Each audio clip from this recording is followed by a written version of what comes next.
네, 여러분 안녕하십니까? 예, 눈 때문에 제가 이렇게 음성으로 녹화를 하게 되었습니다. 오랜만에 하다 보니까 저도 좀 어색한데요. 기도드리겠습니다. 하나님 아버지, 오늘도 하나님의 말씀 배우려고 합니다. 그 중에서도 제일 어려운 계시록을 주님 배우려고 하오니 하나님께서 함께 해 주시옵시고 성령님께서 온전히 붙들어 주시옵소서. 예수님의 이름으로 기도드립니다. 아멘. 어, 지난 시간에 요거 이제 그려드렸던 기억이 납니다. 저는 이제 제가 쓴 책이니까 원본 파일이 있어서 요걸 가지고 좀 보도록 하겠습니다.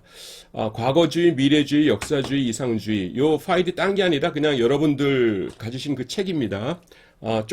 쪽수로 그러나요? 페이지라고 그러나요? 요 238쪽입니다. 과거주의, 또 미래주의, 역사주의, 이상주의 이렇게 있는데요. 그 중에서 과거주의라는 건 뭐냐면은 그 4장에서 22장 전체가 예수님의 초림, 그 당시 얘기다라는 것. 그 다음에 미래주의는 먼 미래 얘기다라는 것. 그 다음에 역사주의는, 요 밑에가 역사지 않습니까? 밑에 근선하고, 그 다음에는 위에 이 덮여 있는 칠한 부분이 겹쳐 있죠. 그래서 요거는 무슨 소리냐면은 요한계시록 4장부터 22장까지가 예수님의 초림과 재림까지의 전체 역사를 다루고 있다라는 뜻입니다. 그렇기 때문에 제가 요거까지 말씀드렸던 것 같은데요. 여기서 이제 어떤 딱 한 부분이 있다 그러면은 요 부분이 요 때가 지금 우리야라고 하면서 이거를 지금이 요 구절이면은 그 다음에는 어떻게 되겠어요? 요 전에 이를테면은 어떤 환란이 있다 그러면은 그거는 100년 전에 일어났었던 무슨 환란이야. 그 다음에 또 그 전에 또 무슨 일이 있었다 그러면은 무슨 기근이 있었다 그러면 이거는 또 무슨 기근이 하면서 이렇게 과거를 맞춰가는 것이죠.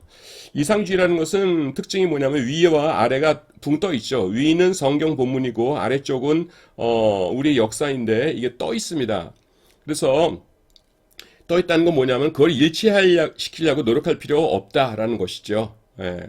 그래서 그냥 성경 중에서 여러분들이 은혜만 받아라라는 것입니다. 그래서 과거주의 해석이 있는데요. 과거주의에는 우리가 받아들일 수 있는 것이 있고 없는 것이 있습니다. 받아들일 수 이게 과거주의가 받아들일 수 없는 건 뭐냐면은 여기 요 라틴어가 있는데요. 바티키니움 엑스 에벤투라는 것이 있는데 바티키니움이 뭐냐면은 라틴어로 예언이란 뜻이고요. 엑스는 이제 전치사입니다. 뭐뭐로부터라는 뜻이에요. 뭐뭐 밖으로 나오다 뭐 이런 뜻이고 에벤투는 우리가 예상할 수 있다시피 사건입니다. 이벤트죠. 그래서 사실에서 나온 예언입니다. 그러니까 예언이라는 것은 원래 어떤 것이에요? 아직 사실이 발생하기 전에 미리 말하는 것이 예언이지요. 그런데 사건이 이미 발생한 다음에 예언이라고 하는 겁니다. 이를테면은 뭐로 하면 좋을까요? 2001년에 쌍둥이 빌딩이 무너졌죠. 비행기 납치해가지고 미국 뉴욕에. 그런데 그거를 지금 쓰면은 그거는 예언자로서의 가치가 없죠. 이미 그 일이 일어난 다음에 한참 후니까. 근데 지금 그 일을 막 이렇게 자세하게 기술해 놓은 다음에 쓴 날짜를 언제라고 했냐면 1982년 이렇게 해봅니다. 그럼 우리는 알죠. 이 사람 이거 가짜구나. 1982년에 이런 책 없었어 하면서 알 수 있는데 한 500년 후에 그 책이 발견됐다고 해보세요. 그러면은 이 사람이 500년 전에 한 20년 후의 일을 미리 알아맞춘 사람이 있었나? 그러고서는 갸우뚱갸우뚱들 할 거 아닙니까? 그거를 바티키니움 엑스 에벤투라고 합니다. 참고로 말씀드리자면 여기 바티키에서 C 발음이 있지 않습니까? 라틴어에는 K가 없어요. 그래서 그 다음에 무슨 모음이 오냐에 따라서 이제 발음이 달라지는데요. 이 발음 앞에서는 키라고 발음납니다. 참고로, 그래서 여러분들이 쉽게 알 수 있는 것이 사람 중에 하나 예를 들자면은, 키케로 있죠? 키케로. 키케로 스펠링 어떻게 되냐면은 CICERO입니다. 근데 읽기는 키케로라고 읽거든요. 그래서 영어권에서는 시세로라고 읽는 사람도 사실 있어요. C라고 해가지고. 근데 요 라틴어 이름이기 때문에 키케로라고 있습니다. 그래서 뒤에 어떤 모음이 오느냐에 따라 달라집니다. 여기서 이거 키케로였죠, 키. 그러니까 바티키니움 엑세벤투 라틴어식으로 읽으면 그렇게 되고요. 그 다음에 그냥 영어식으로 읽으면 바티시니움 엑세벤투라고 이럽니다. 그냥 저는 가능하면 많은 걸 알려드리고 싶어가지고 나올 때마다 이렇게 말씀드립니다. 받아들일 수 없는 과거주의라는 거는 그러니까 예언인 척하는 거라는 겁니다. 쉽게 말해서 예언을 하는 게 아닌데 예언일 척하는 거예요. 그러면은 이거가 예, 쌍둥이 빌딩 얘기 여기 해놨네요. 그럼 받아들일 수 있는 과거주의가 있느냐? 있습니다. 요거를 제가 설명드리기 위해서는 구약부터 와야 되는데요. 우리 방법 중에서 원근 통시적 해석이라는 것이 있어요. 통시적 해석. 예, 원근 가깝고 먼 거를 한꺼번에 꿰뚫어 본다는 거죠. 가까운 것을 한꺼번에 보는 해석이라는 뜻입니다. 그래서 그림으로 이렇게 나타낼 수 있습니다. 여기 한 사람이 있고요. 예언자가 있습니다. 예언자가 있는데 앞에 A라는 산이 있고 저 뒤쪽 먼 곳에 B라는 산이 있습니다. B라는 산을 조금 다시 그려야 될 것 같은데요. B를 다시 그리겠습니다. 그러면은 이렇게 B를 이렇게 좀 높게 그리죠. 코로나 때는 매일 사용하던 건데 거의 매일 한 2년 만에 쓰려니까 이상합니다.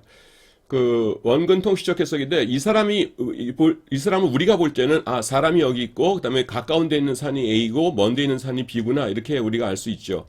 그런데 이 사람의 시선에서 보자면은 시선이 어떻게 되냐면은 이렇게 보이는 거예요. 이렇게. 그래서 이 사람의 시선에서 본 거를 우리가 그리면 어떻게 되냐면은 현대건설 마크가 됩니다. 이렇게 있고 그 다음에 이렇게 있고 이 앞에 있는 것이 A이고 뒤에 있는 게 B예요. 그래서 이 중간에 무슨 나무나 아니면 뭐 바위가 있다 그러면은 이 중간에 있는 거가 A에 속한 건지 B에 속한 건지 애매하게 됩니다. 그런데 하나님께서 구약 시절부터 예언을 주실 적에 이런 방법을 많이 사용하셨어요. 이를테면은 이사야서나 예레미야서에 보면 여호와의 큰 날이라는 표현들이 자주 등장합니다. 여호와의 큰 날, 큰 날이 여호와의 날, 곧 큰 날이 이르기 전에 너희는 여호와께로 돌아오라 이렇게 말씀하고 있죠. 그래서 거기서 말씀하시는 거는 1차적으로 요 A에 속하는 건 뭐냐면은 바벨론에 의한 이스라엘 남유다에 망하는 겁니다. 주전 몇 년입니까? 586년에. 근데 우리가 나중에 이제 망한 다음 망하는 장면을 이렇게 보면은 여호와의 날 큰 날에 이루어질 일이라고 말씀하신 것 중에서 일어나지 않은 것들이 있어요. 그것들은 뭐냐면은 B에 속한 겁니다. 여기 B에. 근데 이거를 예언자는 이렇게 같이 본 거죠. A, B로 이렇게 같이 본 겁니다. 그래서 섞여 있어요. 그래서 요것이 근데 요때만 그러냐 그러면은 그렇지 않습니다. 요때만이 아니라요. 예수님의 종말장에도 나타납니다. 종말장. 여러분 종말장이 어디입니까? 마태복음 24장, 그 다음에 마가복음 13장, 그 다음에 누가복음 21장이지요. 시작은 이렇죠. 제자들이 예수님께 막 자랑을 합니다. 이 지은 거 보십시오. 얼마나 멋있습니까? 이렇게 자랑을 하니까, 예수님께서, 돌 하나도 돌 위에 남지 아니하고 다 무너뜨리우리라 그러시죠. 그래서, 제자가 깜짝 놀라가지고서는 그런 일이 언제 있겠습니까? 그러니까, 이제 그날이 안식일이나 또 겨울이 되지 않도록 주의하라 하시면서 그날에 일어날 일들을 쭉 이렇게 말씀하십니다. 그래서 이제 종말장인데요. 요거 그냥 참고로 어떻게 외우시면 되냐면은, 환란이 닥치고 그러면은 가만히 있다가 당해야겠어요? 아니면 이사를 가야겠어요? 이사를 가야겠죠?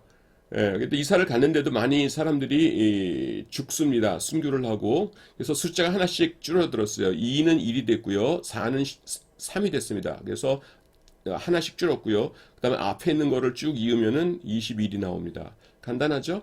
그래서 22, 24, 13, 21. 예.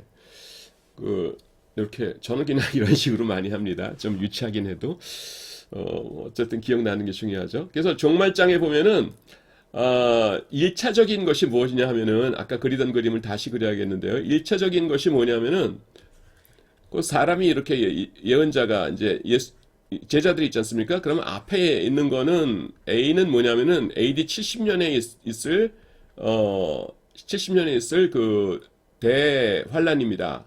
대환란이고 그 다음에 뒤에 있는 것이 무엇이냐 하면은 요거는 B는 이제 그 인류 역사의 끝이에요. 역사의 끝에 있을 대환란입니다. 그런데 지금 예수님께서 이 두 가지를 이렇게 섞어서 말씀하고 계십니다. 제가 요 세 장 이렇게 읽어보면은 AD 70년에 있을 것보다는 오히려 세상 끝에 있을 일들이 더 많은 것 같아요. 예. 그래서 요런 것들을 합해가지고서는 원근 통시적 해석이다. 구약에서도 그런 전통이 있고 신약에도 그런 전통이 있다라는 것 여러분들께 말씀을 드립니다. 요것하고 그러면은 여기에 무슨 상관이 되냐면은 지금 조금 전에 무슨 말씀을 드렸냐면은 미래주의와 과거주의 중에서 받아들일 수 있는 것이 있다고 그랬죠. 받아들일 수 있는 것. 그게 뭐냐면은 여기서 과거주의와 미래주의를 하나로 이렇게 연결해서 한꺼번에 섞어서 놨을 적에는 받아들일 수 있단 말입니다. 그러니까 무슨 말이냐면은 과거주의, 그러니까 그 당시의 일을 요한계시록이 설명하고 있기도 하다라고 인정을 한다는 것이에요. 그건 어떻게 보면 당연한 말인데 무슨 말이냐면은 여러분 요한계시록 1장 3절에 보시면은 이 예언의 말씀을 읽는 자와 듣는 자들과 그 가운데 기록한 것을 지키는 자들이 복이 있나니 때가 가까움이라 해서 읽는 자들 그 다음에 듣는 자들 전부 이거 다 말씀에 주의해라 이렇게 나와 있습니다. 참고로 제가 수업 시간에도 말씀드렸던 것 같은데 지금 읽는 자와 듣는 자 둘 다 단수형으로 되어 있는데 헬라어 원어로 보면은 읽는 자는 단수형이고요. 듣는 자들은 복수형이에요. 그래서 어떤 모습을 떠올려야 되냐면은 집에서 각자 알아서 성경책 읽는 모습이 아니라 강대상 앞에 한 사람이 나와가지고서는 성경을 낭독을 하면은 나머지 사람들은 그것을 이렇게 듣고 있는 그 장면을 여러분들이 머릿속에 상상하셔야 됩니다. 그래서 그 사람들에게도 필요한 말씀이었어요. 요한계시록이. 하나님께서 여러분 요한계시록을 들었던 당시의 사람들이 어떤 사람들이었습니까? 환난 가운데 있던 사람들이었죠. 그 사람들도 환난 가운데 있는데 너네 환난은 아무것도 아니다. 말세에 진짜 큰 환난이 있을 테니까 이 책은 말세의 환난을 위해서만 쓰여진 책이고 너네들은 그냥 베끼기만 하고 너네하고는 아무 상관없다. 이러면서 주셨겠습니까? 그건 아니죠. 예. 그러니까 그 사람들 듣는 사람들에게도 적용이 되면서 그 다음에 미래에도 적용되는 그런 내용일 겁니다. 그래서 받아들일 수 있는 과거주의는 뭐냐면 미래주의를 버리지 않으면서 원금 통시적 해석의 전통하에서 이 두 가지가 섞여 있다 이렇게 보는 입장인다면 받아들일 수 있는 겁니다. 뒤에 있는 내용을 제가 화면으로 보여드리면서 하기보다는 그냥 요거를 보면서 하는 게 저는 나을 것 같아요. 그리고 뒤에 글자로 되어 있는 거는 혹시 빠뜨린 게 있나 이렇게 쭉 나중에 점검해 보도록 하겠습니다. 제가 수업 시간에도 그렇게 하죠. 제가 자꾸 웃는데 오랜만에 이렇게 하려니까 이상합니다. 여러분들 얼굴이 이제 떠올라요 머릿속으로 떠오르고 이제 왼쪽에 누구 앉아 계셨고 중간에 누구 계시고 이렇게 떠오르는데 화면만 우두커니 보면서 강의하려니까 좀 이상합니다. 자, 역사주의는요 믿음이 좋은 사람들이 가졌을까요? 나쁜 사람들이 가졌을까요? 굉장히 믿음 좋은 사람들입니다. 여러분, 우리가 어때요? 평안할 때는, 성경 읽어도 그냥 습관적으로 읽죠. 습관적으로만 읽어도 엄청나게 여러분 좋은 겁니다. 그렇죠? 성경 읽는 습관 들인다는 게 얼마나 좋은 거예요?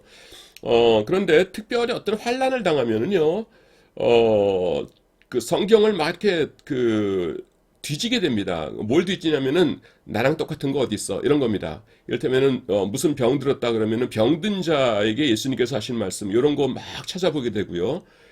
그 다음에 사업이 부도나기 전이다 그러면은 이제 잠언서에서 이럴 때는 어떻게 행동하라고 나와 있나 이런 거 막 찾아보게 되고 그러면서 이제 자기의 필요에 따라서 이제 나와 똑같은 경우가 있으면은 참 좋겠다 이래 가지고서는 성경을 읽게 돼요. 그래서 위로받고 싶을 때는 어디 많이 읽습니까?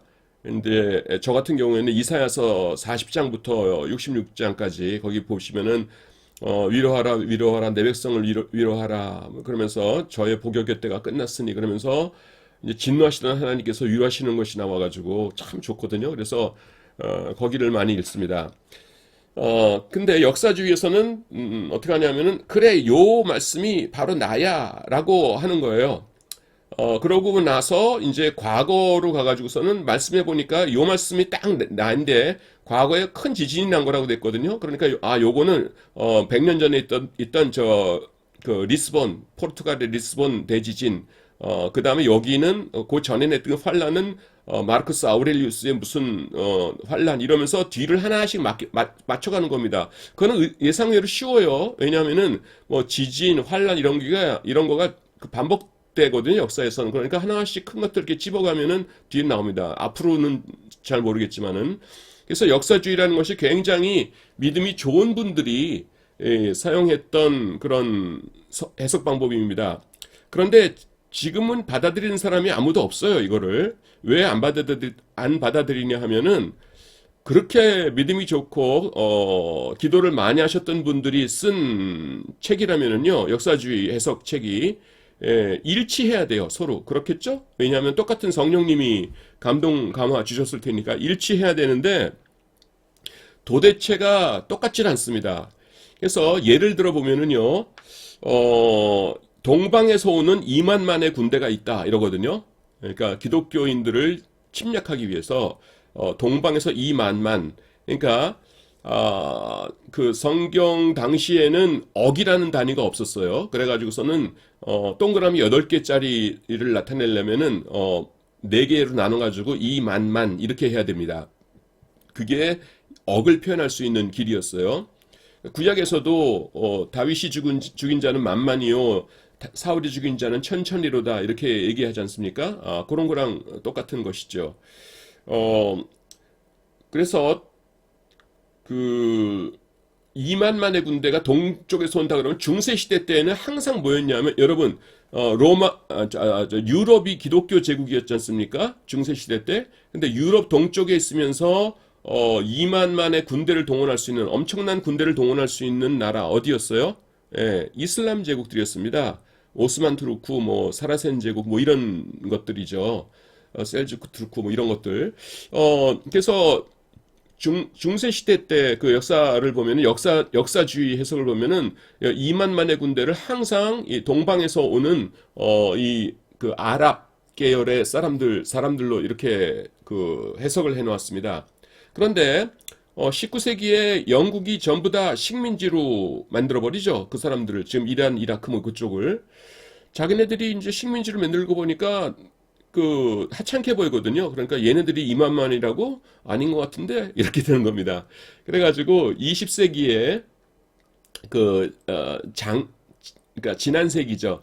지난 세기의 역사주의 해석을 보면은 전부 다 또 어떻게 해놨냐면 중공군이라고 해놨어요. 왜냐면 공산주의자들이 기독교를 박해하지 않습니까? 그러면서 2억의 군대를 갖고 있는 것, 2억의 군대를 만들 수 있는 나라 하면은 중국이 떠올랐나 봐요. 왜 러시아는 제외했는지 모르겠는데 그래서 중공군 이렇게 했습니다. 근데 지금은 또 이제 중국이 수정주의로 가죠. 그래서 덩샤오핑 이래로 이제 수정 자본주의로 이렇게 나가가지고서는 요새는 또 중국 아니라고 그래요. 그래서 중국하고 또 인도 연합군이다 이렇게 나옵니다. 요즘 책에 보면. 그래서 그거 보고서 인도 사람들은 펄쩍 뛰죠. 우리는 민주주의 국가인데 우리가 왜 유럽을 침략하냐, 그러면서 펄쩍 뜁니다. 그걸 쓰는 사람은 이제 인도의 기독교 수가 하도 적으니까 그렇게 말하는 건데, 에, 하여튼 역사주의는 그 해석에 있어서도 일관성이 없어요. 그거 하나. 그 다음에 또 쉽게 제가 설명드릴 수 있는 거가 뭐냐면은 그 17장에 나오는 붉은 짐승입니다. 그리고 그, 그, 어, 그 위에 탄 음료요. 아, 여러분, 붉은 짐승, 붉은 용이 이제 두 번 등장하는데요. 참고로 말씀드리자면, 나중에 이제 요한계시록 본문 강의, 여러분들 사신 조그만 책 있죠? 요한계시록 이야기라고. 그거에 들어갈 때가 되면은 제가 이제 말씀을 드릴 텐데, 12장에 보면은 붉은 용이 예수님 태어나는 것을 막기 위해서 막 야단을 합니다. 그럴 때의 불다라는 표현은 뭐냐면은 이제 분기탱천한다 할 때에 이렇게 분노하면 얼굴이 시뻘개졌다 그러잖아요. 그 분노한 그 붉은색이고요. 그 다음에 17장에서 이 음녀가 탄 붉은 짐승이라고 할 때의 불다라는 것은 그러니까 사치스러운 붉은색입니다. 여러분 베르사유 궁전이나 이런 데 가보셨는지 모르겠는데 근세 중세 유럽 궁전 내부를 보면은 전부 다 이렇게 자줏빛으로 되어 있죠. 예, 그 색깔이 음녀가 탄 짐승의 색깔입니다. 근데 이 붉은 짐승에 대해서 뭐라고 했냐면은 20세기 지난 세기에는 전부 이거는 공산주의다 이렇게 했어요. 왜냐하면 공산주의의 상징색이 붉은색이죠. 그러니까 봐라, 이 음료가 그 성도들의 피에 취하였다고 그랬죠. 그러니까 피를 얼마나 많이 마셨으면은, 그러니까 순교자를 얼마나 많이 냈으면은 피에 취했겠냐는 겁니다. 그러니까 봐라, 공산주의를 이용해서 공산주의 등에 올라타가지고서는 기독교인들을 많이 죽였다 이렇게 이야기를 합니다. 실제로도 어떤 역사학자분이 하시는 말씀 들어보면은 20세기에 공산주의에 의해서 죽은 순교자들의 수가 그 이전에 예수님 부활 승천하신 다음부터 19세기까지의 모든 순교자를 합한 것보다 더 많다고 그러더라고요. 그래서 그럴 수도 있겠다 이렇게 생각을 했는데 어, 그, 붉은 짐승을 그러니까 빨갱이니까 공산주의자다라고 했는데 공산주의가 무너졌죠. 지금 이제 러시아는 개방된 상태고요. 우리나라의 도시락이라고 하는 라면이 뭐 엄청나게 팔린다고 그러죠. 러시아에서 그렇게 하고 그 다음에 지금 뭐 마르크스 레닌주의에 의해서 우리는 국가를 운영한다라고 하는 나라는 거의 없어요.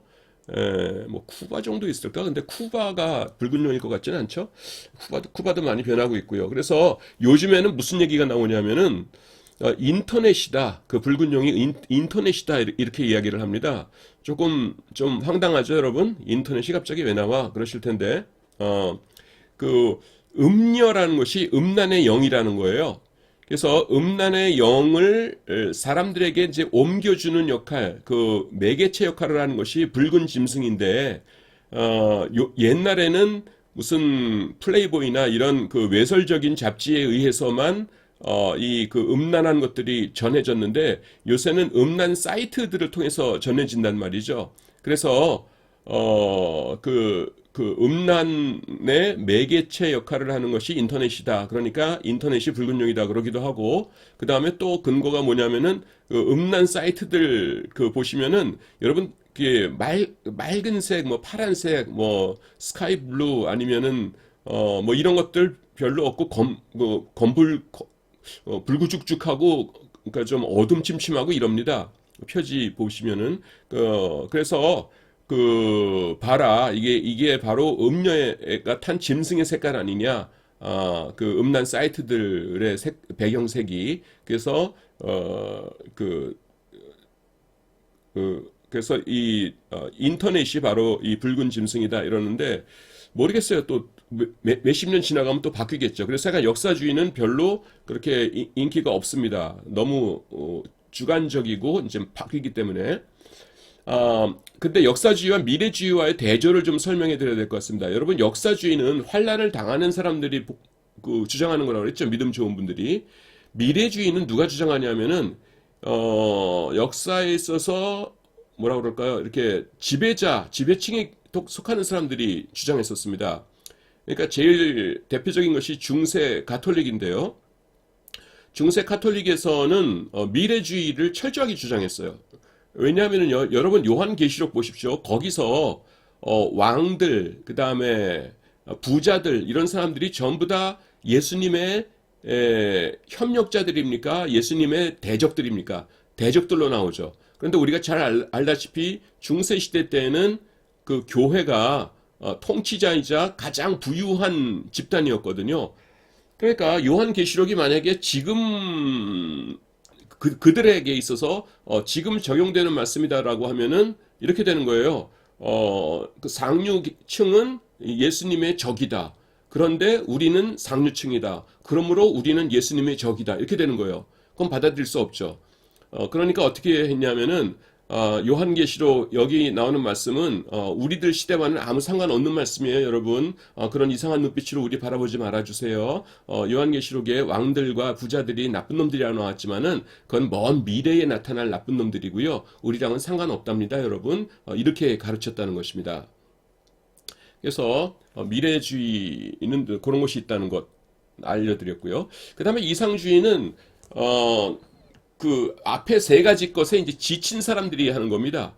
그래서 굳이 역사와 성경 말씀을 이렇게 접촉시키려고 노력할 필요가 있느냐? 지금까지 해왔지만 다 실패하지 않았느냐? 그러니까 접촉시키려고 할 필요 없이 그냥 그 본문 가운데서 우리가 그 교훈만 얻어내자.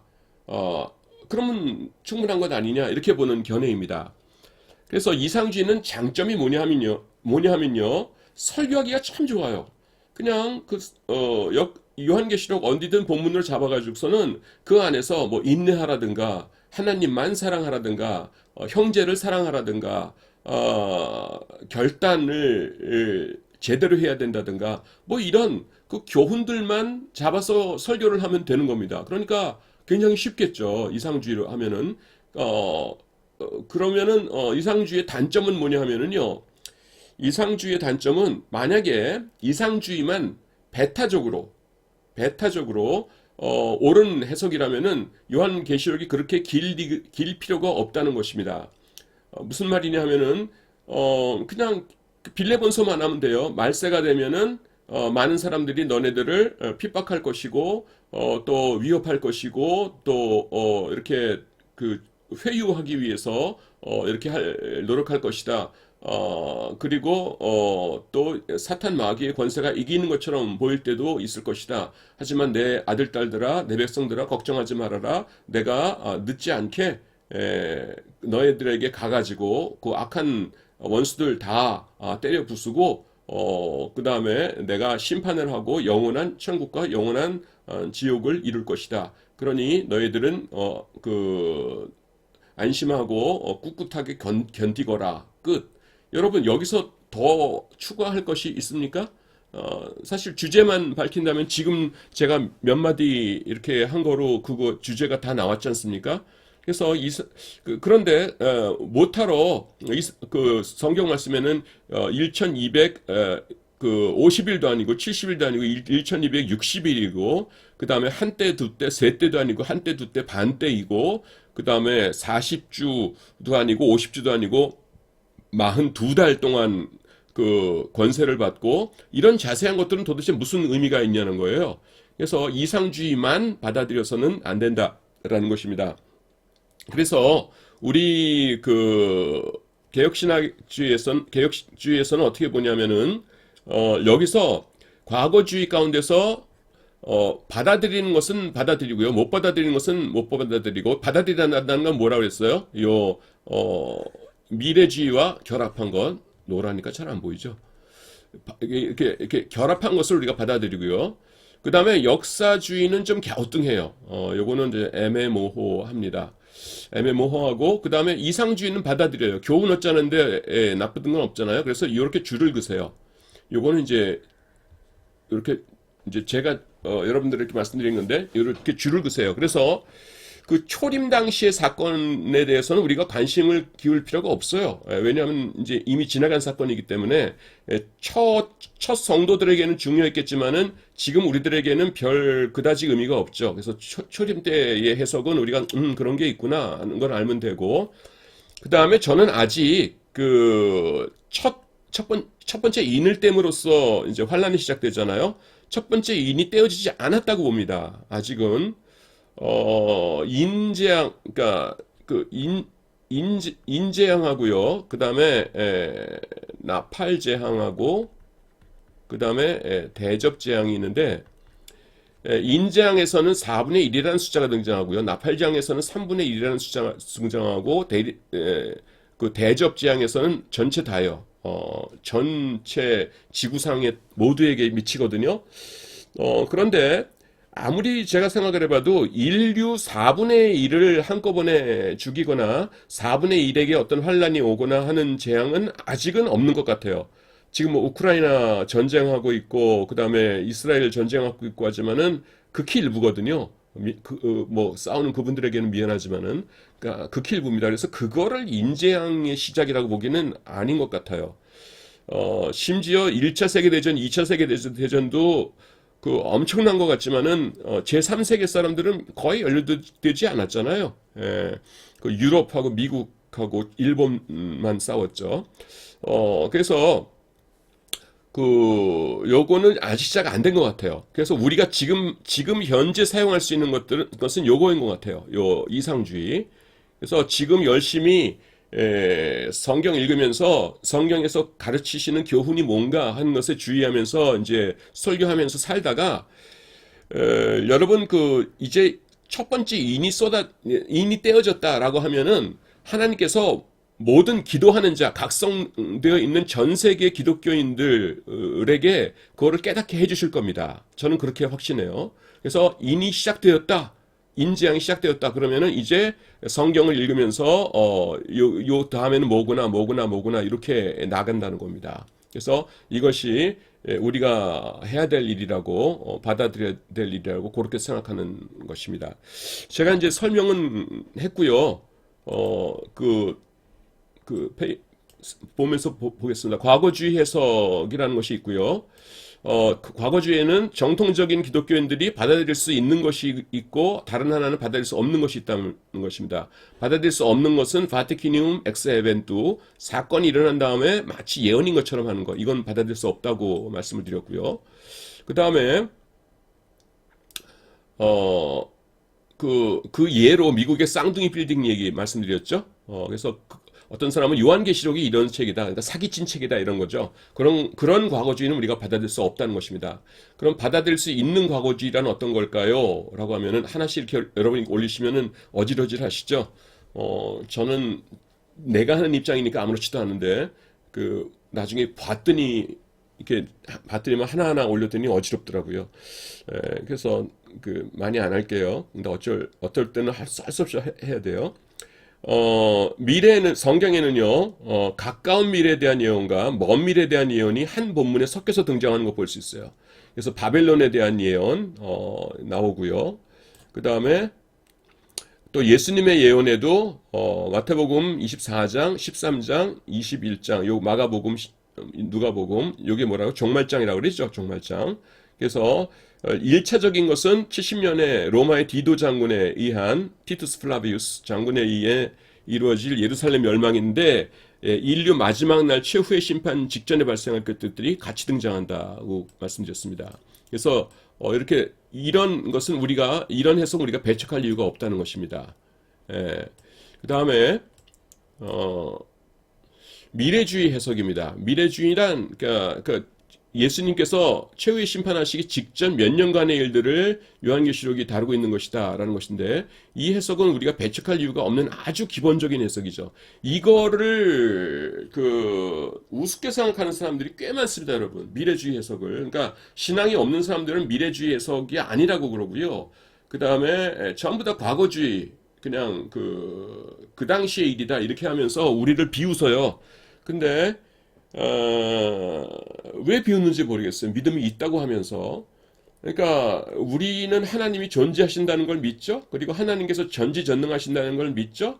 역사의 주관자이시라는 걸 믿죠. 그러면 하나님께서 말세의 일 우리에게 보여주시지 않겠어요? 예, 그거가 뭐 이상하다는 건지 모르겠어요. 그래서 저는 그냥 예스 아니면 노면 좋겠어요. 그러니까 무슨 말이냐면은 하나님께서 전지전능하신 성경의 하나님이 진짜 살아계시다 그러면은 성경 전체를 아멘으로 받아들이든지 아니면은 그런 하나님은 없다고 생각한다 그러면 전부 다 그러면은 못 믿겠어 하면서 이렇게 떠나가든지 둘 중에 하나지 하나님은 믿는다고 하면서 그 다음에 요한계시록은 또 못 받아들이겠다 이런 분들 가끔 있거든요. 학자들 가운데 저는 이해가 안 됩니다. 예, 저는 이해가 안 돼요.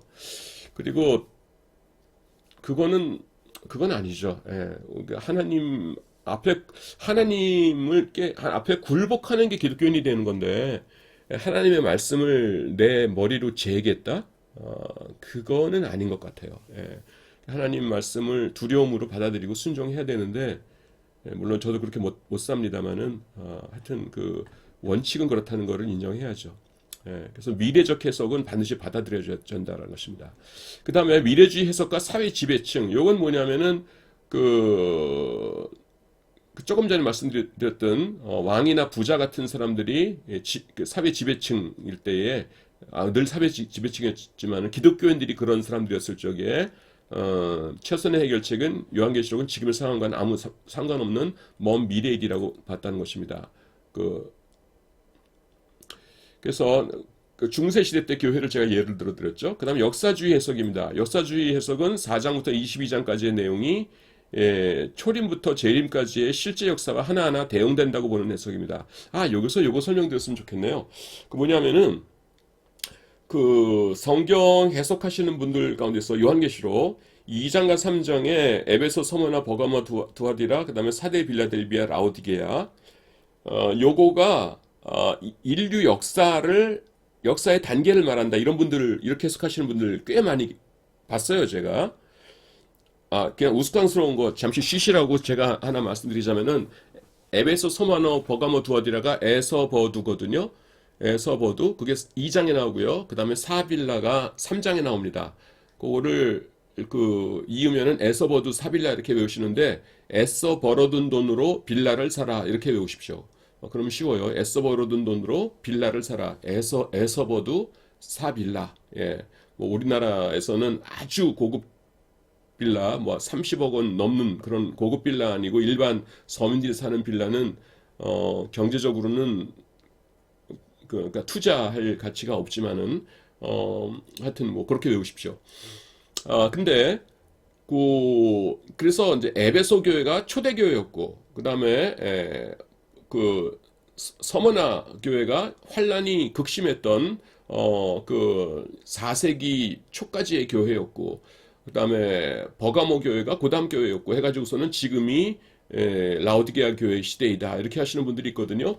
그래서 이렇게 갖다 붙이시면서 우리가 은혜 받는 건 좋은데 저도 이제 신학하기 전에는 그런가 그러면서 이제 호기심도 있었는데 여기를 이제 전공하고 나니까 성경적인 근거는 전혀 없는 주장입니다. 제가 네덜란드 캄펜이라는 곳에서 공부를 했는데 그 석사 학위를 요한 계시록으로 땄고요. 박사 학위를 요한 복음으로 땄습니다. 그래서 우리 학교에서 요한자 들어가는 과목 있으면은 늘 저한테 주시고 그러거든요. 근데 그런 해석이 에서버두 사빌라와 역사는 있는 것은 흥미롭기는 하지만은 성경적 근거는 없다라는 주장입니다. 극심한 고난을 당하는 성도들이 주장했던 내용이고요. 역사주의 해석의 단점이 뭐냐면은 그 해석이 전혀 일치하지 않고 있다는 것입니다. 예를 들어 보면은 동방에서 오는 2만만 2억의 군대라는 것 나와요. 계시록 9장 16절 마병대의 수는 2만만이니 내가 그들의 수를 들었노라. 그래서 처음에는 이슬람을 뜻한다고 그랬고요. 해석했는데 20세기 동안에는 중공군이라고 해석했고요. 그 다음에 계속 왔다 갔다 해요. 또 17장에 보시면은 붉은 빛 짐승을 탄 여자가 음녀가 있다고 나오는데 그래서 내가 보니 여자가 붉은 빛 짐승을 탔는데 이거 붉은 빛이라는 게 그러니까 그 분노의 붉은빛이 아니라 유혹하는 붉은빛이라고 말씀드렸죠. 붉은빛 짐승을 탔는데 그 짐승의 몸에 하나님을 모독하는 이름들이 가득하고, 그래서 요즘 사람들은 하나님을 모독하는 이름들이라는 게 그 음란 사이트 이름이라고 그런다고 그랬죠.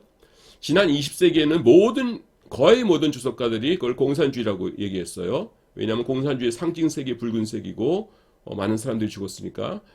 근데 페레스트로이카 정책 이후에 붉은 용하고 공산주의는 이제 없어졌죠. 그래서 이상주의 해석입니다. 이상주의에서는 성경 본문이 제시하는 교훈만을 취하자는 입장이죠. 예. 그래서 여기 장점은 뭐냐면은 어떤 시대 어느 상황에서든 설교하기 편하고요. 단점이 있는데 그것만 맞다면은 왜 이렇게 기냐? 그냥 간단하게 주시면 될 것 아니냐 이런 것입니다. 자, 이제 천년왕국이 있습니다. 천년왕국도 굉장히 중요해요. 특히 천년왕국은요, 이렇게 고통당하고 그 다음에 이렇게 좀 힘든 상황 속에 사시는 분들에게 굉장히 중요한 겁니다. 그래서 그런지 몰라도 옛날에 우리나라가 참 못 살았지 않습니까? 여러분 저와 같은 나이대 분들이시면은 아실 텐데 제가 작년에 환갑이었습니다. 근데 우리 70년대의 표어가 천불 수출 100억 불 미안합니다. 천불 소득 100억 불 수출이었어요. 근데 지금 현재 베트남의 국민 소득이 어느 정도 되냐면은 1인당 GNP라고 그러나요? GDP라고 그러나요? GDP가 3,000달러가 조금 넘습니다. 3,000달러가 조금 넘는데, 그러니까 지금의 베트남의 3분의 1 정도 잘 사는 거, 그건 잘 산다고 볼 수도 없는 건데 3분의 1 정도 잘 사는 거가 70년도에 온 국민의 목표였어요. 그러면서 우리가 천불소득이 될까 막 이렇게 의심했었죠.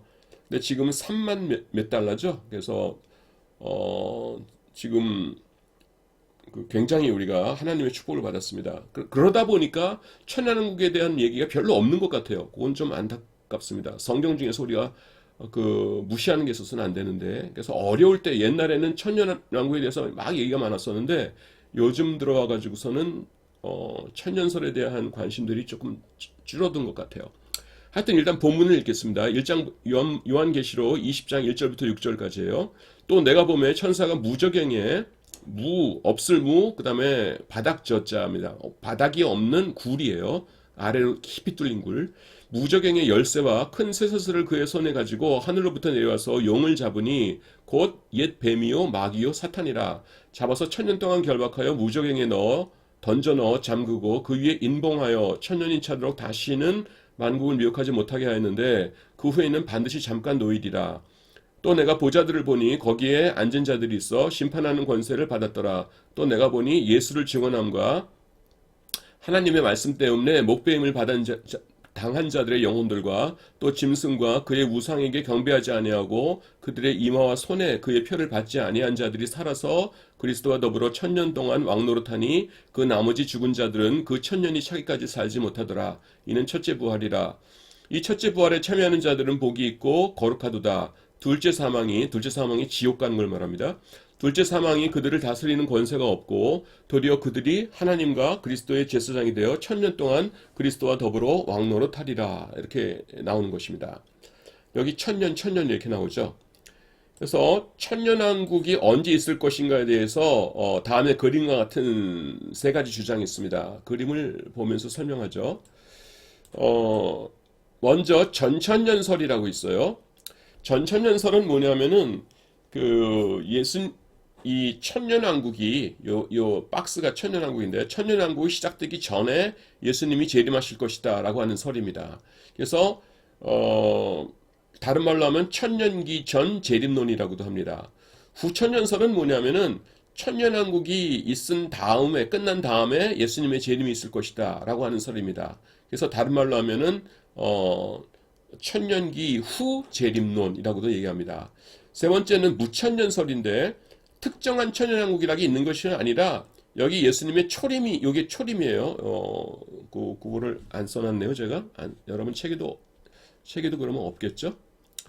요게 초림인데, 아이고, 그 나이가 들어갈수록 그 글씨가 떨려집니다. 옛날에는 이렇지 않았는데, 어, 초림부터 재림까지의 기간 전체가 천년왕국이다. 이렇게 주장하는 것을 무천년설이라고 합니다. 요것도요, 개략적인 설명은 지금 그냥 하면서 지나가겠습니다. 아까 제가 그림 설명하고 본문을 봤죠? 그렇듯이 이 개략적인 설명을 지금 하고 이렇게 지나가도록 하겠습니다. 밑에 후천년설이라고 되어 있으니까 제가 후천년설부터 설명할게요. 후천년, 전천년, 무천년 그렇게 설명하면서 장점, 단점 이런 것들을 좀 짚어가도록 하겠습니다.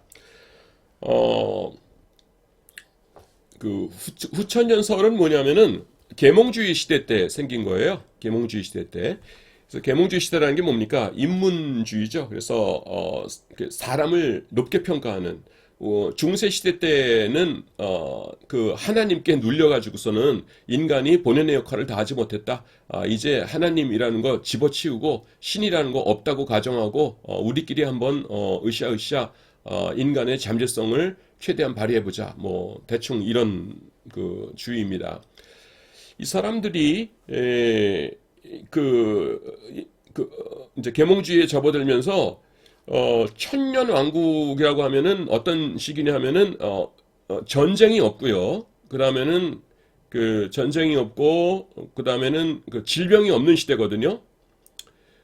그 정도는 우리가 만들겠다 이렇게 생각을 한 거예요. 근데 여러분들께서 지금 이렇게 그 생각하면서 제 강의를 들으시는 분들은 마음속에 브레이크가 딱 걸릴 겁니다. 그거 뭐냐면은 어, 그 질병이 없고 죽음만 없는 것 가지고 어떻게 천년왕국이 됩니까? 질병이 없고 전쟁이 없는 것만으로 어떻게 천년왕국이 됩니까? 그 죽음도 없어야지요. 그러는데 그 죽음의 문제가요. 천년왕국 다루는 사람들 사이에서 난제입니다. 무슨 말이냐면은 천년왕국 기간 동안에 죽음이 있겠어요, 없겠어요, 여러분? 그거 헷갈리죠? 당연하게 거의 모든 분들이 당연히 안 죽어야지. 예수님께서 직접 살아계시면서 통치하시는데 예수님 보는 앞에서 에고에고 하면서 장례식 치르고 그게 말이나 돼? 이러실 텐데 또 다른 성경에 보시면은 무슨 말씀이냐면은 고린도전서 15장에 제일 마지막에 멸망당할 원수는 사망인이라 이렇게 나와 있습니다. 제일 마지막에 멸망당할 원수가 사망이래요. 죽음. 그런데 천년왕국에는 이란 것은 그 말이 보여주듯이 장구한 세월이죠. 이거를 문자적으로 천년이라고 보건 아니면은 상징적으로 장구한 세월이라고 보건 천년왕국 하여튼 장구한 세월인데 장구한 세월이라는 건 뭡니까? 천년왕국 시작될 때를 기준으로 보면 뭐예요? 아직 그 마지막이 천년이나 남은 때잖아요.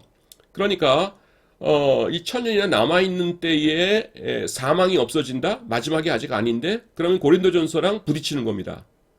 무슨 말인지 아시겠어요? 그러니까 제일 마지막에 멸망당할 원수는 사망이니라 라는 말씀을 두고 보면은 예수님이 오셔가지고서는 천국과 지옥을 나누시는 그 심판을 하실 그 마지막 때가 되어서야 사망이 멈추게 되는 건데, 사망이 천년왕국 시작될 때부터 없다는 게 말이 되냐 이렇게 되는 것이고, 한쪽 입장에서는 예수님께서 세상을 통치하시는데 직접 예수님 보는 앞에서 사람들이 죽어나간다는 게 말이 되냐 그게 이런 입장이 있어요. 그래서 그 부분 죽음에 대해서는 이렇게 그 감론을박이 있다는 것을 말씀드립니다. 저도 어느 편을 들지 잘 모르겠어요. 그 다음에 그래서 약간 후천연설은 뭐냐면 자신만만한 겁니다. 우리가 할 수 있다. 이렇게 한 다음에 그 백신 만들어 가지고 질병들 다 치료하면 되고 의학이 발달하면은 다 치료하면 되고 그 다음에 국민학교를 만들었어요.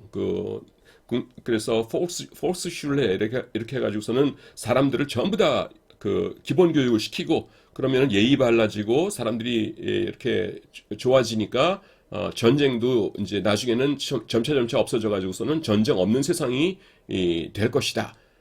그러니까 천년왕국은 우리가 만들 수 있다. 다만 제일 마지막에 에, 영원한 천국, 영원한 지옥 그거는 우리가 못 만드니까 예수님께서는 마지막에 오셔가지고서는 마지막 정리만 해주시면 된다라고 한 것이 뭐냐면은 후천연설이었습니다. 근데 요것은 이제 1차, 2차 세계대전으로 없어져 버립니다. 자, 여러분 50분이 되었기 때문에 일단 첫 시간을 여기서 마치도록 하겠습니다. 수고하셨습니다.